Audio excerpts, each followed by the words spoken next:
আসসালামু আলাইকুম প্রিয় মালয়েশিয়ান প্রবাসীরা, আপনারা সবাই কেমন আছেন? আশা করি ভালো আছেন এবং নিরাপদে আছেন। আপনি কি প্রবাসী? তাহলে আজই ডাউনলোড করুন হোম টাউন অ্যাপ। থাম্বনেল দেখে বুঝতে পেরেছেন মালয়েশিয়া এই মুহূর্তে ভয়াবহ ইমিগ্রেশন অপারেশন হচ্ছে বিভিন্ন স্থানে। মালয়েশিয়া জোহর বারুতে বাংলাদেশি, ইন্দোনেশিয়া, পাকিস্তানি, নেপালি নাগরিক সহ জোহর বারু ইমিগ্রেশন আটক করেছে 225 জনকে। কিন্তু টিকটকের মধ্যে ঢুকলে দেখি ভাই বৈধতার কোনো শেষ নাই, মানে ভিসা লাগতে লাগতে লাগতে লাগতে পাসপোর্ট পূর্ণ হয়ে গেছে। কেন এই কথা বললাম? আসলে সেই ভিডিও আমি দিয়ে কাউকে রোস্ট করতে চাচ্ছি না। অনেকে এরকম ভিডিও করেছে যে আগস্ট মাসে বৈধতা দেবে, কলিং ভিসা চালু করবে, প্রয়োজনে ওই ভাইকে দিয়ে কলিং ভিসাতে আনাবেন, মানুষে প্রবেশ করার পরে সে টাকা নেবে। ভাই এগুলো কি আপনারা? আমি আসলে কাউকে কখনোই রোস্ট করে বা কাউকে ছোট করতে চাই না প্রবাসের মাটিতে। তো এরকম ভিডিও কেউ করবেন না যে ভিডিও করলে প্রবাসীরা ক্ষতিগ্রস্ত। আপনার কিছু ভিউজের প্রয়োজন, এটার জন্য আপনার যদি তো ভিউজের প্রয়োজন হয়, অনেক বড় বড় পেজ আছে, চ্যানেল আছে, সেখানে আপনি স্পন্সর করান অথবা বুস্ট করে দেন একটা পোস্ট, সেক্ষেত্রে অনেক ভিউজ পাবেন। অন্তত এই উল্টাপাল্টা ভিডিও করে কাউকে মানে কি বলবো এটাকে ভাই, কাউকে নিরাশ করবেন না। আমি স্ক্রিনে একটা রেকর্ড দিয়ে দিচ্ছি, দেখেন মানুষের এমন পরিস্থিতি, ভিসা আছে, সব আছে, রানিং ভিসা, ই ভিসা, অথচ সে কাজ করতেছে তার ভিসা কনস্ট্রাকশন, সে কাজ করতেছে রেস্টুরেন্টে, দেখেন ইমিগ্রেশন তাকে কিন্তু ধরে নিয়ে গেছে। তো এরকমটা কিন্তু বিভিন্ন স্থানে হচ্ছে। এবং এই জোহর বারুতে দেখেন বাংলাদেশি, চাইনিজ এবং নেপালি যারা আছে তাদেরকে 225 জনকে মোট আটক করেছে। এখানে বিভিন্ন তথ্য এবং বিভিন্ন গোয়েন্দা সংস্থা দ্বারা কিন্তু এটি অবজারভেশন করা হয়।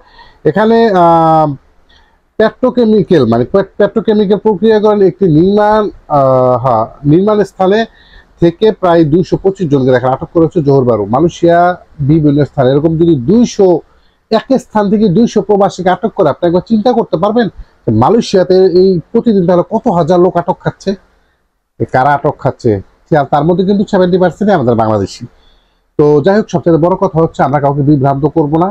বৈধতা যদি দেয়, আল্লাহ পাক যদি প্রবাসীদের মুখের দিকে তাকায় আর আকাশে চাঁদ উঠলে অবশ্যই আমরা সকলে দেখতে পাবো। কিন্তু উল্টাপাল্টা ভিডিও আমরা কেউ করবো না, ওগুলা থেকে বিরত থাকবো। আপনারা সবসময় বলে আপনাদের নিজস্ব ফেসবুক পেজে পোস্ট করেন বৈধতা চাই, আমি অবৈধ আছি, বা বৈধতা দিলে ভালো হয়, এরকম সবাই সবার প্রোফাইল থেকে এইগুলো পোস্ট করেন। এটা কি হবে জানেন? এটা আপনি যেহেতু বাংলাদেশি এবং সেই ক্ষেত্রে বাংলাদেশি বিভিন্ন বড় বড় সেলিব্রিটি বলেন বা বড় বড় রাজনৈতিকবিদরা বলেন, তারা আপনার পোস্টগুলো দেখবে, আপনার দুঃখ দুর্দশাগুলো তারা বুঝবে। পরবর্তীতে তারা যখনই মানুষের সাথে সময় পাবে, রাজনৈতিক কূটনৈতিক তৎপরতা বা আলোচনা চালিয়ে আপনাদের একটি বৈধতার ব্যাপারে কথা বলবে, হয়তোবা দিতেও পারে, এরকম বিষয়। আপনারা সেটা না করে উল্টাপাল্টা ভিডিও করেন, উল্টাপাল্টা কমেন্ট করেন, উল্টাপাল্টা পোস্ট করেন, সেক্ষেত্রে অবৈধ প্রবাসী আরো বেশি ক্ষতিগ্রস্ত হচ্ছে। মালয়েশিয়াতে যাতে কোনো প্রবাসী ক্ষতিগ্রস্ত না হয়, নিম্ন আয়ের একটি দেশ মালয়েশিয়া, অন্তত আমাদের প্রবাসীদের দ্বারা যাতে একটা প্রবাসী ক্ষতিগ্রস্ত না হয়, বা এদিকে অবশ্যই আপনাকে লক্ষ্য রাখতে হবে। মালয়েশিয়ার বিভিন্ন স্থানে রোড ব্লক, চেকপোস্ট এবং কি বলো এটাকে, রেস্টুরেন্টে কাজ করেন, অন্যান্য ভিসা নিয়ে কাজ করেন, এটা নিয়ে একটা ভিডিও করেছিলাম। এগুলো করা যাবে না। এগুলো করলেও দেখেন ইমিগ্রেশন কিন্তু ছাড়তেছে না, সরাসরি তাকে নিয়ে যাচ্ছে। এটা কিন্তু বড় ধরনের একটা অপরাধ বললে চলে। তো এই মুহূর্তে কিন্তু কোনো ছাড় হচ্ছে না। তাহলে বৈধতার সন্ধান আপনারা কোথায় খুঁজে পেলেন? যদি বৈধতা দেয় ভালো, এবং আমরাও বলি বৈধতা চাই বা বৈধতা দেখ প্রবাসীদের, কিন্তু আপনারা বৈধতা যেভাবে টিকটকে দিচ্ছেন, সেক্ষেত্রে প্রবাসী আরো ক্ষতিগ্রস্ত হচ্ছে। দয়া করে এই ভিডিওগুলো করবেন না। যারা অবৈধভাবে মালয়েশিয়াতে বসবাস করতেছেন ওই সকল প্রবাসীরা ভাই দয়া করে একটু সতর্ক থাকবেন।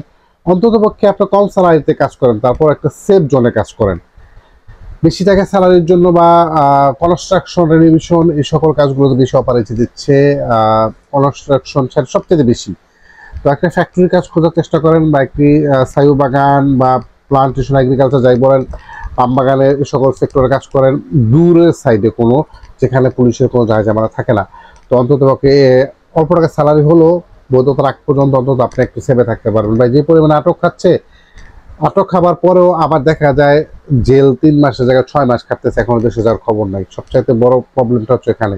ভালো থাকবেন, নিরাপদে থাকবেন, দুঃখ হয়, কষ্ট হয়, তারপর আল্লাহ পাকের কাছে দোয়া চাই প্রত্যেকটা প্রবাসী যাতে বৈধতার সুযোগ পায়। ভালো থাকবেন, নিরাপদে থাকবেন। দেখা হবে নেক্সট কোনো ভিডিওতে। আসসালামু আলাইকুম।